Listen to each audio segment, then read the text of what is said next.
Et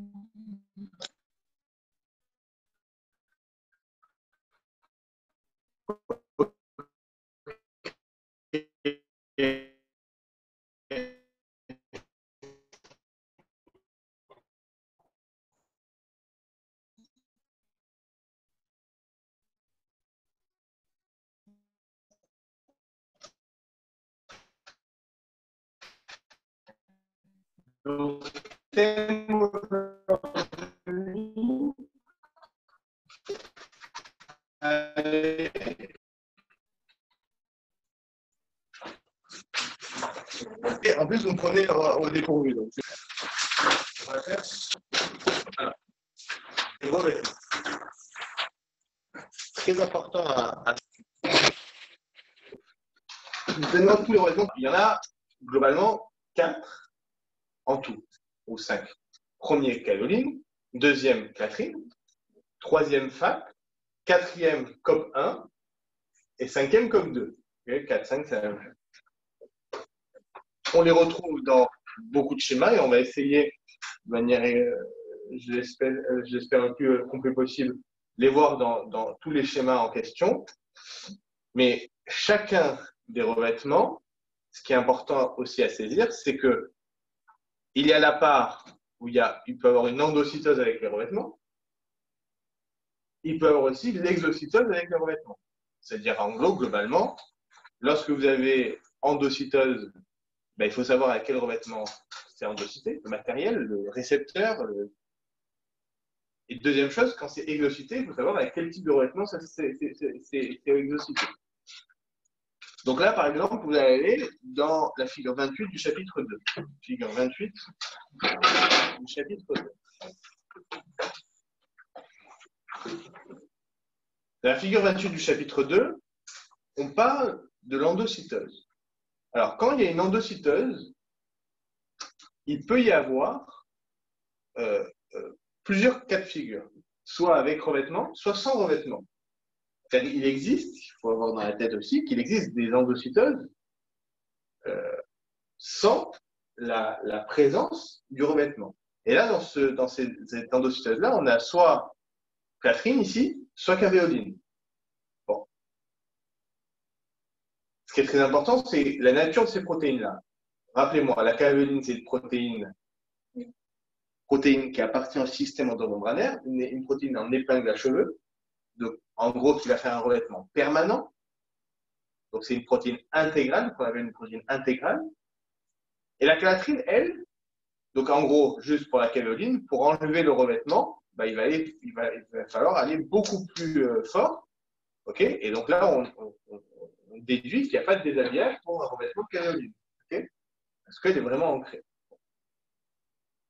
La clatrine, par contre, elle, c'est une protéine cytosolique. C'est une protéine cytosolique qui a la possibilité, justement, d'avoir un ancrage donc temporaire à la membrane d'enveloppe. Et donc, lorsque la clatrine est présente, et le revêtement de clatrine est là, il peut avoir un déshabillage. Parce que, retenez comme ça, c'est peut-être une image, une façon de retenir, mais parce que c'est une protéine qui est cytosolique. Et donc, pour la décrocher, c'est beaucoup plus facile que pour l'accrocher. Donc ça, c'est deux choses. Au niveau de la membrane plasmique, dans tous les cas, on a la dynamine. Ça aussi, c'est important dans votre schéma. Dans tous les cas, on a besoin de dynamine, okay, cette protéine G monomérique, la dynamine, une GTPase, pour l'étranglement et le détachement de la vésicule. Vous voyez que la clatrine, il y a besoin de déshabillage. Qui fait le déshabillage du revêtement? HSP sur ATP. Okay, donc c'est une ATPase qui permet le truc, qui va fonctionner avec les endosomes. Attention, pour la cavéoline, il n'y a pas de déshabillage. Mais il y a quand même une fusion avec l'endosome. Ne me dites pas comment, pourquoi, mais on constate qu'il y a quand même une fusion avec l'endosome. Maintenant, la région de la membrane plasmique où il y a beaucoup de clatrine, qu'on s'appelle les puits recouverts. Donc ça, c'est la figure 30. Vous voyez que le LDL, lorsqu'il se fixe à son récepteur LDL, okay, il va diffuser latéralement vers vers le puits recouvert, donc la région riche en clatrine. Lorsqu'il est dans ces puits recouverts, on va avoir endocytose, ok, grâce à la dynamine, HS70 plus ATP, et en fait, la vésicule, elle s'appelle, avec recouverte de clatrine, s'appelle la vésicule épineuse. Aussi, ça fait partie du vocabulaire des revêtements. Après, je vous passe, on a donc fusion de plusieurs vésicules qui vont donner un endosome géant. Cet endosome va se transformer en lysome HOHS plus H plus ATPase, et ça va avoir l'effet escompté d'augmenter la concentration de cholestérol dans la cellule. Ça, c'est juste pour faire le schéma. Maintenant, la région riche en cavéoline, c'est les radiolipidiques. Alors, les radiolipidiques, il faut savoir, ils sont riches en quoi? En cholestérol, premièrement. En quoi? En phospholipides. En quoi d'autre? En N-O-synthase et en protéine G hétérotrimérique. C'est en gros, l'endroit où il y a des RCPG qui sont rattachés aux protéines G, on va avoir tout de même beaucoup, okay, de radiolipidiques. Où c'est qu'on les retrouve dans le polycope? Tous les radiolipidiques. Alors, il y a une synthèse, hein, et il y a aussi des protéines riches, enfin des GPI aussi. Alors, les radiolipidiques, c'est sur la face cytosolique, okay, c'est pas sur la face extracellulaire. Mais au niveau de ces radiolipidiques, on a la présence de récepteurs plus ou moins liés à des GPI. Et il y a une dernière chose aussi qu'on retrouve dans les radiolipidiques, c'est les récepteurs IP3. Alors, comment on le voit ça? Vous avez dans le schéma, je crois que c'est le schéma 22 du chapitre 4. Ça, c'est 22, mais 21. Dans le schéma 21, vous voyez donc l'enjeu du calcium en intracellulaire. Et on constate que l'IP3, il peut aller à la fois sur le récepteur IP3 qui se situe dans le système endomembranaire RE, Golgi, enveloppe nucléaire, mais on peut avoir un récepteur IP3 également dans la zone de radiolipidique au niveau de la membrane plasmique. Okay, vous le voyez dans le schéma. Donc ici, on constate que les radiolipidiques riches en cavéoline, okay, ont aussi des récepteurs IP3. Ça, c'est partie des trucs un peu difficiles. Hein. Je suis pas en train de dire que c'est facile à retenir. Mais voilà, si vous le savez, c'est top. Bon, je ne vais pas détailler. Répétez quoi? Eh ben, je dis juste qu'on constate dans ce schéma qu'on a des récepteurs IP3 au niveau du système endomembranaire RE, Golgi, enveloppe nucléaire, mais aussi au niveau de la membrane plasmique, mais pas n'importe où au niveau de la membrane plasmique, au niveau des radiolipidiques. Troisième endroit où on voit des radiolipidiques, dans les jonctions serrées. Donc, allez dans la figure, dans le chapitre 2, je crois que c'est figure au début, pas 12, peut-être 5, 6, ça doit. Non, excuse-moi, c'est pas. 17. Donc, on constate que dans la figure 17, la membrane plasmique des jonctions serrées, c'est un radiolipidique. Donc, c'est riche, encore une fois, en cholestérol, en phospholipides, en N-O-synthase, etc. Donc, les jonctions serrées sont des radiolipidiques. Autre endroit où on voit des radiolipidiques. Dernier schéma du chapitre 3.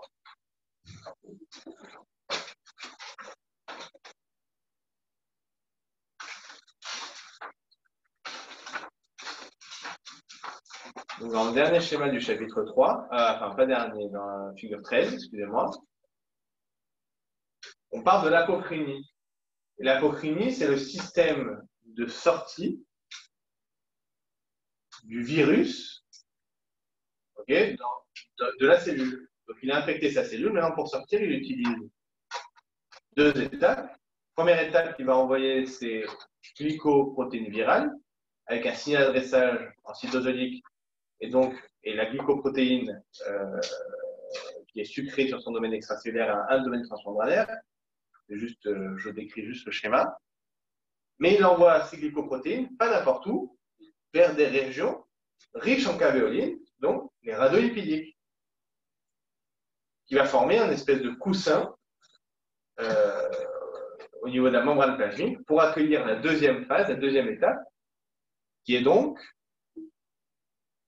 la capside virale avec le génome viral, le virus qui sort et qui va sortir par apocrinie, soit le virus de la grippe au pôle apical, soit le virus de la stomatique au pôle basolatéral. D'accord? Donc ça, c'est aussi l'endroit où on constate, on voit des radiolipidiques. Ok, ça c'est une chose. Maintenant, on part toujours des endocytoses pour le moment. Dans le chapitre 11,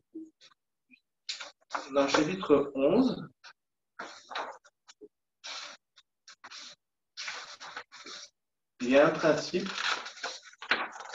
Alors, on va le voir aussi après. Qui est la figure 12. Donc, chapitre 11, figure 12. On constate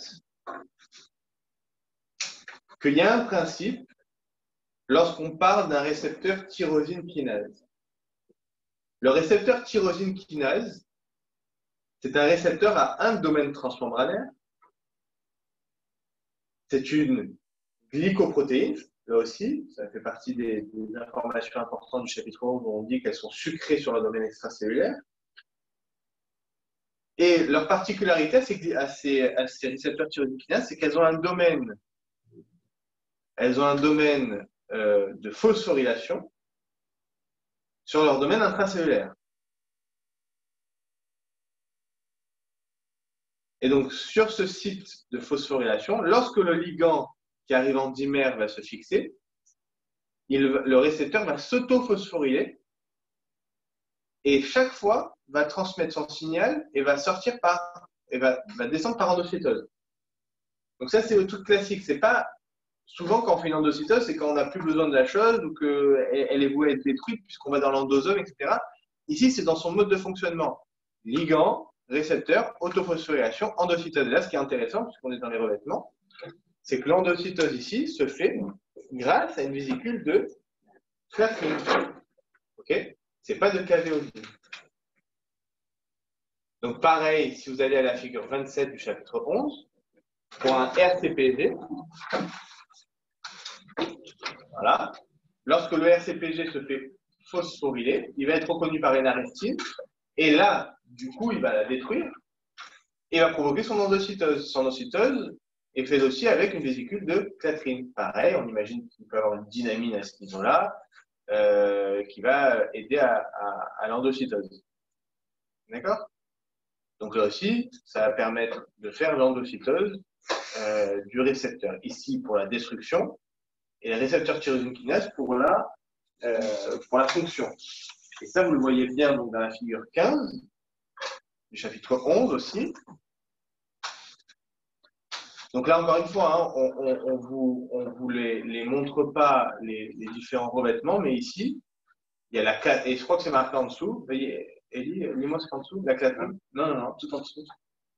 Tout en dessous, tout en dessous. La clatrine n'est plus recouverte et des vésicules d'endocytose n'est pas représentée par simplification. Voilà. Donc ici, les endocytoses qu'il y a, que ce soit tyrosine kinase ou RCPG, RCPG, il y a une endocytose qui est vouée à la destruction, puisque le RCPG a fait son rôle dans la membrane plasmique et puis on va le détruire. Mais là, il y a donc, on peut imaginer une arrestine ici, on peut imaginer qu'il y ait une vésicule de clatrine. Pareil, lorsqu'il va y avoir endocytose du récepteur tyrosine kinase, là encore une fois dans la fonction, là aussi on peut avoir donc, il y a donc une vésicule de clatrine. Le récepteur tyrosine kinase, il va rester actif, vous le voyez, il va jouer son rôle. Puis après, il va passer dans une zone précoce et après dans une zone tardive, là il commence à se faire détruire dans le compartiment lysosomal. Alors que le RCPG, de suite, à partir du moment où il est endocyté, il va faire en sorte d'être voué à être détruit. RCPG, il va, je finis le schéma, RCPG, il va recueillir une molécule de glucagon, qui est une hormone hyperglycémique. Alors que l'insuline, elle va choper son récepteur tyrosine kinase, qui est donc une molécule hypoglycémique. D'accord? Okay.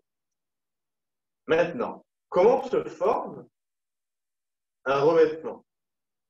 Alors là, vous allez aller donc dans le chapitre 8,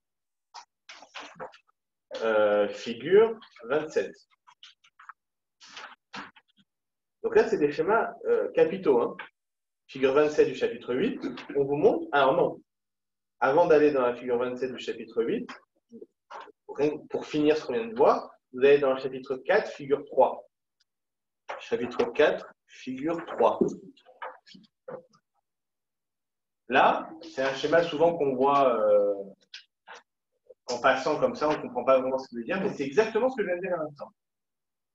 Le récepteur tyrosine kinase, qui est à droite, c'est un récepteur, il ressemble, un récepteur tyrosine kinase, lorsqu'il reçoit son ligand, il est autophosphorylé et endocyté. Et là, on imagine la vésicule de Klatskin. D'accord? Donc ici, on vous montre que la phosphorylation peut avoir un rôle d'endocyteuse, mais la phosphorylation, elle peut avoir aussi une fonction pour une protéine cytosolique d'activation, qui est activée lorsqu'il y a une phosphorylation. L'arestine, par exemple. L'arestine, lorsqu'elle est phosphorylée, on l'a vu tout à l'heure, okay, elle va être activée. Donnez-moi une autre molécule lorsqu'elle est phosphorylée, elle est activée. C'est quoi? La myosine, les myosines. Les myosines type 1 et type 2, elles sont phosphorylées. Lorsqu'elles sont phosphorylées, elles deviennent actives. Donc ça, c'était la figure 5 ou 7 du chapitre 7. Bon, on ne va pas y aller maintenant. C'est pas intéressant. On revient donc à la figure 27 du chapitre 8. Ah oui, excusez-moi. Avant d'aller à la chapitre 7, on va faire une introduction à ce schéma-là. Et on va aller donc dans le chapitre 4, figure 20. 16, non, 20, je pense. Voilà. 19, excusez-moi. 19. Ici, c'est l'explication d'un cycle d'une protéine G monomérique. Donc, en gros, dans ce schéma, qu'est-ce qu'on constate? On a une protéine G couplée au GDP en bas, et inactif.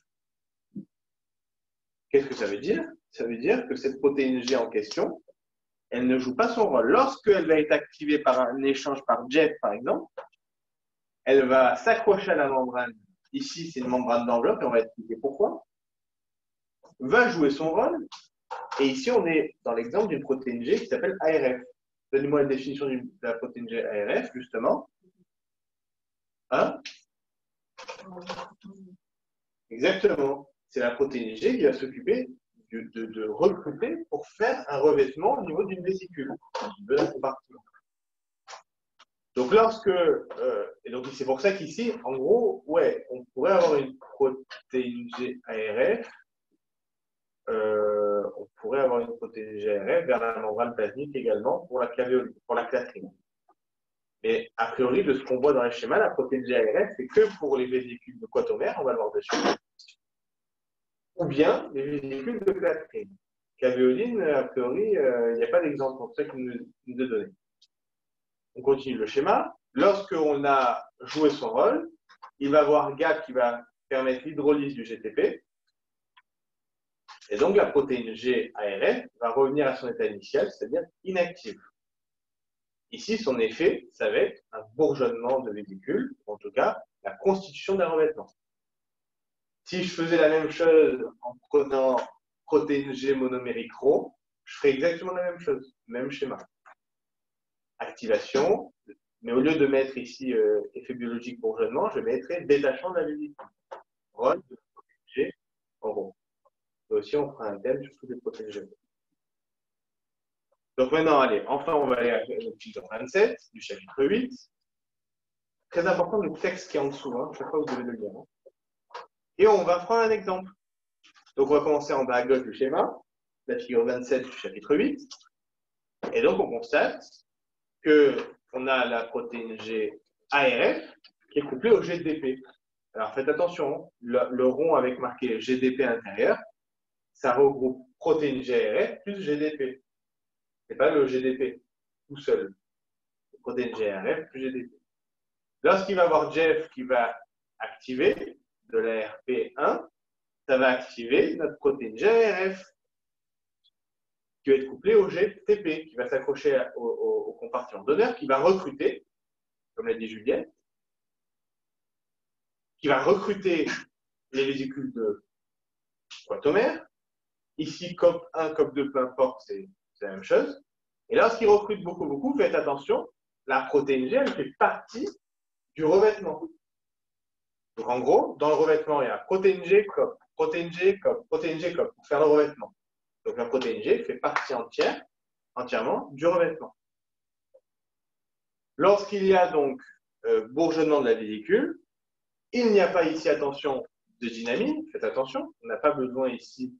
Alors, COP, par exemple, on ne le voit jamais, on parlait de revêtement, on ne le voit jamais, COP, au niveau de la membrane plasmique. Hein, Ryan, COP, on ne le voit jamais au niveau d'une membrane plasmique. COP, c'est toujours soit au niveau du Golgi, soit au niveau du RE. Donc ici, que ce soit Golgi ou RE, il n'y a jamais d'action de la dynamine. C'est une règle. Donc pour être détachée, elle se détache toute seule. En revanche, pour le déshabillage, on pourrait dire, ah, mais le déshabillage de la vésicule, ça va avec HSP, comme d'hab. Non. Le déshabillage de la vésicule quatomère se fait grâce à GAP. C'est normal, puisque le GAP, qu'est-ce qu'il va faire? Il va hydrolyser la protéine GRF, qui va désorganiser le revêtement, tout simplement. C'est pour ça que si on met du GTP gamma S à la place du GTP, et ben GAP ne peut pas agir. Okay, et donc le revêtement persiste. C'est clair ça ou pas? Okay. Donc ici, le revêtement en question va faire en sorte que la vésicule, que le revêtement dégage, la vésicule est déshabillée, et là, elle va pouvoir fusionner avec d'autres vésicules pour former un endosome, toujours la même histoire.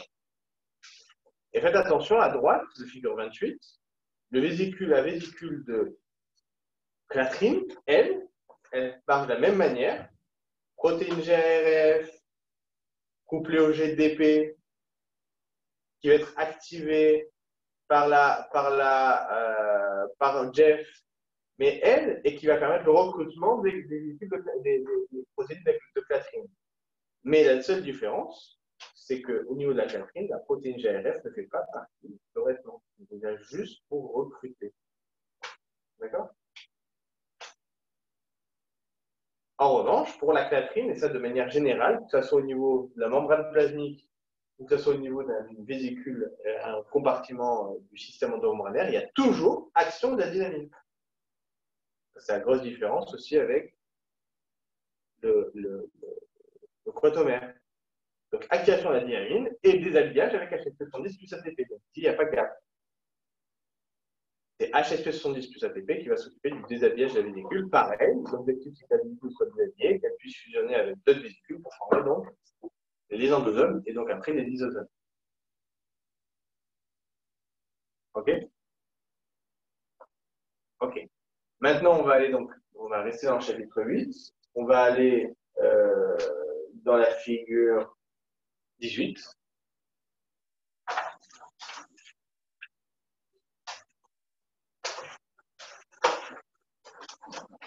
C'est à toi, ça? Ouais. Tu fais pas ça, non? Et quoi, tu travailles pas une heure par jour? Ouais. On est chaud, hein? Tu écris forcément. Faut que tu rendes vivant. Faut vous rendre vivant. Tu n'es pas tous surveillés comme des imbéciles. Et là, quand je vois Benjamin, il y a des trucs qui j'ai Benjamin. Je n'ai pas dit que Benjamin, il connaît par cœur. Je dis juste que ça rend vivant quelque chose. C'est pas tristouné, là, ton vie, un peu tristouné. Tu ne pas pleurer. Bon. Ici, on est dans un Golgi trans. TGN. Acide. Le pH du TGN, il est à combien? Ah. 5, non, c'est un isotone, ça. Alors, 5,5, c'est possible. Alors, comment on sait ça? On va aller dans le chapitre 8. Ah ben, juste à côté. Le pH du Golgi, alors on ne le dit pas ici, mais je crois, voilà, je crois que, alors regardez, on va faire par déduction. Regardez dans la figure 34 qu'on va voir tout à l'heure, le Golgi 6 est médian, le pH, il y a 6,5. Donc c'est sûr qu'il est au moins inférieur à 6,5. Moi, j'avais noté 6. Bon, c'est possible. Ça rentre dans le. C'est logique, ça paraît logique. Peut-être moins, mais pas beaucoup moins. Entre 5,5 et 6. OK. Donc on a notre Golgi trans, on a un pH au moins inférieur à 6,5, au moins 6. Pourquoi? Parce qu'il y a beaucoup d'H plus ATPase, beaucoup de cuivre ATPase, et les phosphatases acides, c'est là où elles sont activées. Une phosphatase acide que vous voyez ici, qui est dans le Golgi 6 et médian, elle n'est pas active. Et vous comprenez. La phosphatase acide, elle a besoin d'avoir une acidité pour pouvoir fonctionner. Donc ici, on a notre cas où on a, à partir du Golgi, beaucoup de détachement de vésicules avec des revêtements. On a en gros les 4 copains qu'on connaît, cavéoline, plâtrine, FAP et COP. Encore une fois, je répète, COP, c'est toujours alors, COP 1, c'est toujours dans un flux de retour du système du flux vecteur membranaire et permanent. COP 1. Alors que COP 2, ça part toujours du RE et ça va dans le sens du flux de gradient de concentration.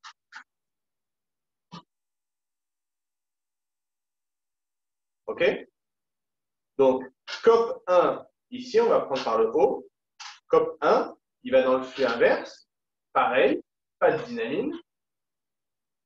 Déshabillage grâce à GAP. Donc ici, on peut mettre déshabillage et GTPAJ, par exemple. Donc faire le piège des ATPAJ, c'est faux. Et là, par contre, c'est ça qui est intéressant, c'est qu'on a une action négative qui peut être de la bréphényline A. Alors, donnez-moi le rôle de la bréphényline A. Exactement. La bréphényline A, elle bloque quoi? Jeff. Elle bloque Jeff. Et donc, si elle bloque Jeff, eh ben, elle bloque la constitution du revêtement. Okay? Donc ici, la bréphényline A est active. Mais encore une fois, je répète, pas de dynamine et c'est dans le flux inverse. La bréphényline A ici, elle est active parce que on est au niveau d'un TGN. On verra tout à l'heure que si le revêtement de quatomère part d'un 6 ou d'un médian, la bréphényline A n'est pas active. On va le voir de suite, la figure 33 tout à l'heure. Maintenant, vésicule de plâtrine, dans le sens du gradient de concentration, classique, dynamine, bréphényline A, déshabillage HCP910 plus ATP, sécrétion provoquée ou régulée, grosse quantité. Ça, c'est la plâtrine, donc ça, c'est classique. Enfin, il y a aussi la bréphényline A. Déshabillage, ça, on ne sait pas comment c'est déshabillé, et c'est exocytose constitutive ou permanente. Alors que cavéoline, ici, il n'y a ni bréphényline A, ni même dynamine. Alors, je crois qu'il y a la dynamine au niveau de FAT, je crois. Et donc, la cavéoline, ok, ne se fait pas déshabiller et va dans une sécrétion constitutive également. Faites attention, les vacuoles autophagiques proviennent des citernes du RE et du Golgi, ici du Golgi trans, pour faire quoi? Ça à quoi les vacuoles autophagiques? Du schéma? Destruction des organismes. Alors, autophagie, donc autodestruction des organismes, effectivement. Et deuxième chose, ça sert à quoi les vacuoles autophagiques? Alors, les vacuoles, c'est pas pour la phagocytose. Exactement. Les phagosomes utilisent pour manger leurs cellules, les cellules des œufs, utilisent des voiles diagoplasmiques. Vous vous souvenez? Donc ça c'est la même chose, ça provient du sperme, du RE, du Golgi. Ok. Donc maintenant, vous allez à la figure 33.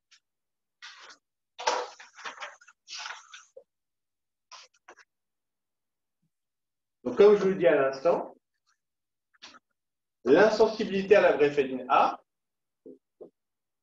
est effective, l'insensibilité est effective au niveau de COP1 qui part du 6 et de médian. Par contre, COP1 qui part de trans, on voit que la bréphédine A elle est active. La bréphédine A, elle est aussi active pour la clatrine et pour FAP, c'est ce qu'on vient de dire à l'instant. Mais pas pour la cavéoline. Est-ce qu'on retrouve la bréphédine A au niveau de la membrane plasmique? Non. On constate que COP2, ça part du RE, et COP1, c'est toujours un flux de retour.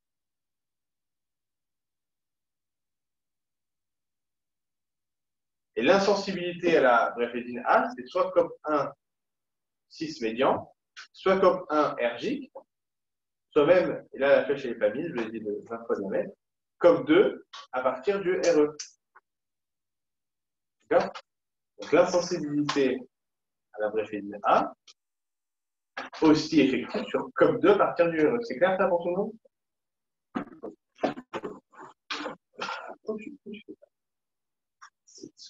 Quoi de faire ça? Hein? Merde. Ok. Dernière chose sur le schéma. Golgi, pôle moins. Extérieur, pôle plus. Donc du moins en plus, c'est la kinésine. Du moins en plus, c'est la kinésine. Et du plus au moins, c'est la dinéine. Du plus au moins, donc du RE au Golgi, c'est la dinéine qui joue le rôle. On le répète. Golgi, pôle négatif. Et là, la figure 34, on a le revêtement. Alors, la protéine avec, là aussi, on fera les signaux d'adressage, on fera un texte sur les signaux d'adressage. On a les revêtements de la protéine G, de la protéine soluble qui a un KDEL, qui va au niveau d'un Golgi 6 et médian, avec un revêtement de COP2. Revêtement de COP2 va permettre justement à cette protéine soluble d'aller vers le Golgi Golgi 6 médian, excusez-moi. Ici, on imagine qu'on est transporté du RE vers le Golgi, donc du plus ou moins, grâce à la dinéine. Donc vous imaginez s'il y a une dinéine ici, on est bon. La protéine avec ADEL va être dans le 6 médian et elle va retourner. Donc là, on imagine un revêtement. C'est quoi le revêtement qu'on peut voir ici? D'après ce qu'on vient de dire. COP1.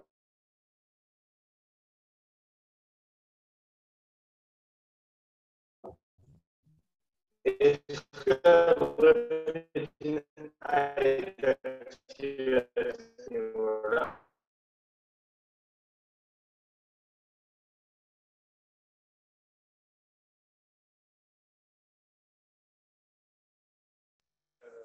La cavéoline. La figure 33. Ah ouais, tu peux me dire du revêtement de cavéoline, le véhicule de cavéoline. D'accord? Et je crois qu'il y a un autre truc aussi. Dans la figure 33, vous voyez, en fait, tous les ronds avec les croix, c'est où il y a de la bréphédine A. Et vous voyez qu'il y a un flux mais, du ergique vers le Golgi, mais bon, je ne sais pas quel revêtement il y a ici. COP 2, je ne sais pas. Je ne sais pas te dire. Normalement, COP 2, ça part du RE. Ah oui, il vient dans la ergique et après. Non, mais il y a du ergique vers le Golgi 6. Tu vois la flèche? Du ergique vers le Golgi 6. Il y a une bréphédine A à ce niveau-là. Je ne sais pas. Oui. C'est le seul endroit où on le voit. C'est un espèce de compartiment intermédiaire entre le Golgi et le RE. J'arrive. Hein. Le Golgi et le RE. C'est le seul endroit. Non, c'est pas.